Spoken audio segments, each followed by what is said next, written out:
David Lowery, the director of Pete's Dragon, is now adapting The Green Knight. I got with me the Outlaw Nation leader himself, John Rocha. How you doing, John? I'm doing great, thanks, Greg. I'm excited to come back. I've been on Real Rejects a couple times, and then you said, come here early in the morning to come see this Green Knight trailer. So I drove here at 5 a.m. in the dark to come to your house to watch this thing before I go to SEN Live. So I'm looking forward to it. But this video will be up after he's done with SEN Live. So go check out his appearance on SEN Live, Schmodown Entertainment Network. But more importantly, John Rocha has his own YouTube channel that quickly sorted 10,000 subscribers in what, like an hour? Yeah, about an hour, yeah. Like a week or something like that? Yeah, it was insane. He is doing daily videos, a lot of live streams. It's great stuff. Yeah. John is very endearing to my heart. I love this man. I'm same. So please do check out his channel. I've been wanting to bring him on for a while, but I wanted him to get his channel off the ground for a while first. Be like, earn your way back here to the Real Rejects, Mr. Rocha. That's a fair point. Fair. Yeah, thanks for doing it. It's John Rocha Says. That's the channel. You know, obviously the YouTube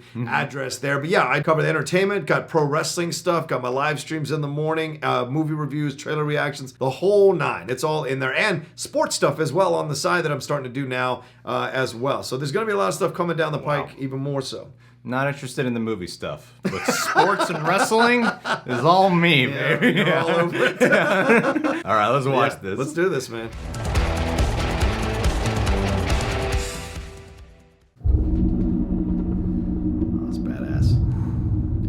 I always want to narrate them when they have a... when honor was everything. Dev Patel, man. Yeah, no, I love this.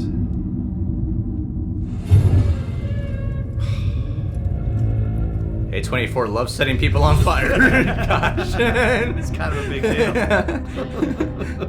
He's holding the holy hand grenade, if you remember from the Funny Guy. Tell me to holy grail. So that I might know thee.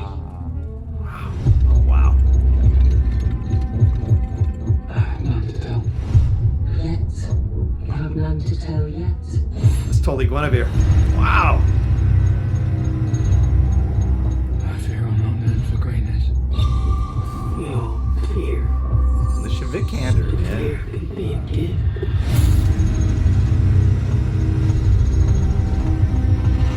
Oh, that's badass. Oh, is that Joel Edgerton? Yeah. Got a little wolf in there. Oh. Do not waste this. Ooh. Oh, dude! Wow.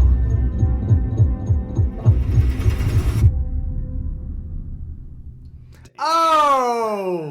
I should have done some research. Okay, wait. So, great. This is inspired by the nephew? So the tale of the Sir Gawain and the Green Knight is obviously Arthurian tale, which is pretty awesome. Gawain is the headstrong nephew of King Arthur, and he is like, the Green Knight shows up to Camelot one day, all the knights are there, the round table, and Arthur, and he says, I'm not even going to challenge you fools, because none of you can hold a candle to what I can do, but I'm going to let one of you take a strike at me with an axe, and I won't fight back as long as I can return the blow a year and a day later. So none of the knights want to take this guy on, because look at the look of him. Yeah. They don't want to take him on. Arthur's about to do it, and then Gawain steps up and says, no, I got this, chief. I'm going to take care of business. Takes the axe, and he cuts off the Green Knight's head with one slice of the axe. The Green Knight, without skipping a beat, picks up his head, holds it, gets back on his horse, and says, I'll see you in a year and a day at the Green Castle. So this tale is about all the stuff he goes through, Gawain does, on his way and his journey to the Green Castle over a year and a day. So it seems like what we see in the trailer, that's Arthur and Guinevere sending him off on this mission to discover who he is. And in the tale, Morgan Le Fay gets involved, who's a mother of Mordred and the half-sister of Arthur. All these kind of witchcraft gets involved and all this kind of stuff. So I don't want to ruin anything. I don't know how close they're going to adhere to that tale, but it's pretty awesome. I'm so glad I sent you all those notes, Sean.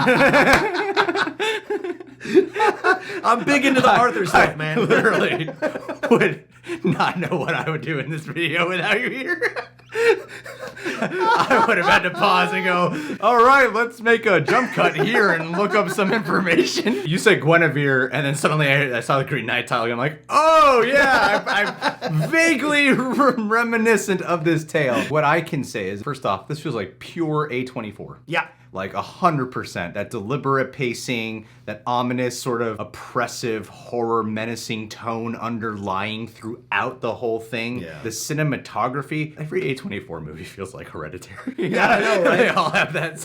And the guy, and then bursting into flames. Yeah. Like, that's just such an A24 thing to do. I like that they're taking a horror approach to this. You know, like in the hands of any other movie studio, you get, you know, the Guy Ritchie version or the Anton Fuqua version, which I think has become more beloved over time. But I think this is a nice direction to go. And it's funny because King Arthur himself, the tale of King Arthur, they've done so many renditions of it. None of them seem to be working. So I feel like to do a completely different take on it and not necessarily about King Arthur himself, focus on this storyline is a really cool idea. And also this doesn't feel low budget, but it's A24, so you know it's not like big budget either. It feels like contained and scary. I like that. And very much like a character study of this guy, right? What it's a mood piece too. Yeah, it's a mood piece, totally. I mean, everything's off kilter and askew, and then you hear the sound of that wheel clicking around.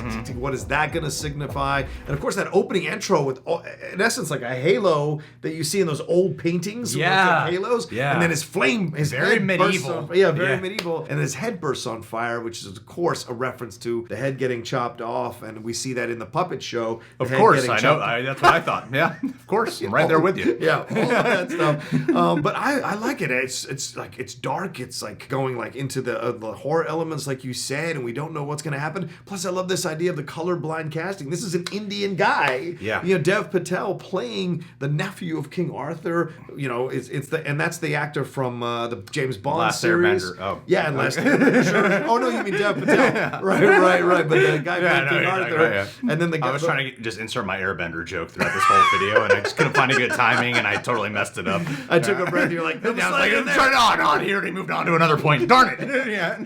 Sorry. And then Guinevere, of course, is Lisa Aaron from Game of Thrones. So nice to see her being a part of this. But yeah, it's badass. And David Lowery did Old Man and the Gun and Ghost Story, which were cool, smaller films about Pete's Dragon. Pete's Dragon. Fair enough. Pete's Dragon, yeah. Which absolutely. did have a fantasy vibe to it. It did. Who is the producer at A24? Do you know? I don't actually know because by name. they go in and they're like, no, you got to do it like this every single time. It has to feel and look like this. Yeah. But yeah, no, it does look absolutely beautiful. Do you know who Alicia Vikander's playing? Though? Well, I don't want to give too much away, but in the story, he ends up at this castle that is about maybe 2 miles away from the Green Castle, right near the end of his journey. There's a young girl there, and she tries to seduce him every night in exchange for the spoils of the hunt. That's a deal that he goes into with the king of the castle. She's the daughter, but then you find out there's all this kind of witchcraft going on, something with a magical girdle. There's all kinds of weird stuff going on in this thing. So she might be playing that daughter of the people at that castle. So that's interesting. Yeah. I can totally relate. Yeah, you can. Yeah. You've dated a few of those. I've been in that situation with way too many women, you know what I mean? I like the tarot card thing though. That's kind of interesting. Yeah. So you get the witchcraft horror vibe to it as well. This is cool. I love the atmosphere. I love the unsettling vibes it has throughout. Dev Patel, I'm excited that he gets to do a role like this. He had Slumdog Millionaire. He's had a couple of decent movies. Yeah, Lion was good. Yeah, but then he's had his like Chappies and Airbender. Yeah, so this looks like a way to really get back in that spotlight because he's a wonderful actor. So he is. Hell yeah! All right, guys. Well, thank you so much for being here. What did you think of this trailer? Do you have the utmost faith in A24? They get so many views on their trailers and barely anyone watches their movies at the theaters. Go watch this movie when it comes out, would you? Subscribe, click that notification bell, follow Mr. John Rocha on his YouTube channel, link in the description box, link in the pinned comment. Last but not least, Patron of the Day shout out! Got a different John to shout out, Pete Dunn. Pete Dunn, another fellow writer who is a longtime Patronjack supporter. So, with that in mind, I wrote another little poem. Oh, these are always so sentimental. His name is Pete, short for Peter. He's got really big feet. His little Peter is even bigger. The night is darkest before the dawn.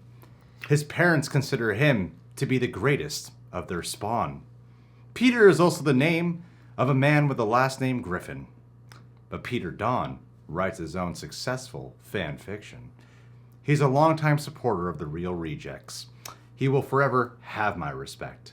Him and I love to connect. and his work keeps me erect. As in, like character-wise, straight, rigid. Yeah, straight and narrow. Yeah. I'm straight and narrow. Upright. I don't mean the physical upright citizen thing. I don't want to get yellow dollar. I just mean... No, erect is a perfectly natural vocab word to use, An erect or set, even.